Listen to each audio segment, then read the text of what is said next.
നമസ്കാരം. വിശുദ്ധ ബൈബിളിൽ പ്രതിപാദിച്ചിട്ടുള്ള രൂത്ത് എന്ന സ്ത്രീരത്നത്തെ പറ്റി ഇന്ന് നിങ്ങളെ പരിചയപ്പെടുത്തുകയാണ്.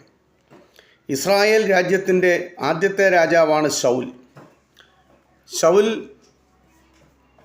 ശേഷം ഇസ്രായേൽ ചരിത്രത്തിൽ ഉണ്ടായിട്ടുള്ള ഏറ്റവും മഹാനായ രാജാവായിരുന്നു രണ്ടാമത്തെ രാജാവായ ദാവീദ്. ദാവീദിൻ്റെ ഭരണകാലത്ത് രാജ്യം വലിപ്പത്തിലും പ്രാധാന്യത്തിലും വളർന്നു. ദാവീദിൻ്റെ കഥ ആരംഭിക്കുന്നത്, ദാവീദിൻ്റെ ചരിത്രം ആരംഭിക്കുന്നത് ദാവീദിൻ്റെ വല്യമ്മച്ചിയായ രൂത്തിൽ നിന്നാണ്. ഇന്ന് പരിചയപ്പെടുത്തുന്നത് രൂത്ത് എന്ന സ്ത്രീയെയാണ്. ഇസ്രായേലിയർ സാധാരണയായി സ്വദേശം വിട്ട് പോകുമായിരുന്നില്ല.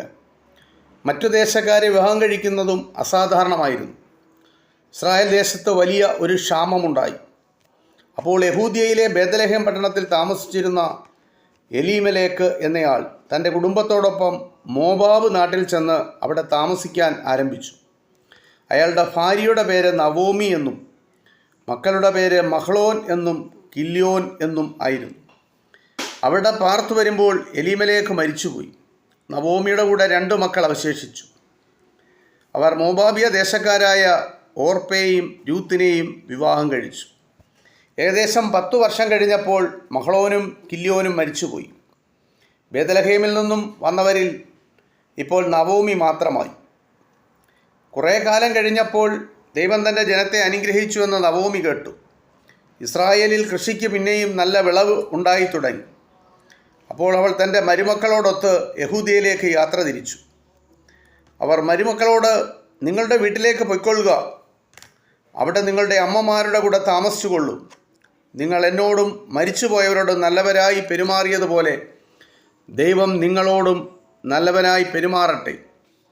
കർത്താവ് നിങ്ങൾക്കിരുവർക്കും പുതിയ ഭർത്താക്കന്മാരെയും പുതിയ കുടുംബങ്ങളെയും നൽകട്ടെ എന്നിങ്ങനെ പറഞ്ഞ് ചുംബിച്ചുകൊണ്ട് അവരെ യാത്രയാക്കാൻ തുടങ്ങി. ഇല്ല, ഞങ്ങൾ അമ്മയുടെ കൂടെ വരികയാണ്, അവർ കരഞ്ഞുകൊണ്ട് പറഞ്ഞു. മക്കളെ, നിങ്ങൾ പോകണം, നവോമി വീണ്ടും പറഞ്ഞു. എൻ്റെ കൂടെ വന്ന് പിന്നെയും വിധവകളായി എന്തിനു കഴിയണം? യഹോവ എനിക്ക് വിരോധമായിരിക്കുകയാണ്. നിങ്ങളെ ഓർത്ത് എനിക്ക് വളരെ ദുഃഖമുണ്ട്. പിന്നെയും അവർ കരയാൻ തുടങ്ങി. ഒടുവിൽ ഓർപ്പ അമ്മായിയമ്മയെ ചുംബിച്ചിട്ട് അവളുടെ വീട്ടിലേക്ക് യാത്രയായി.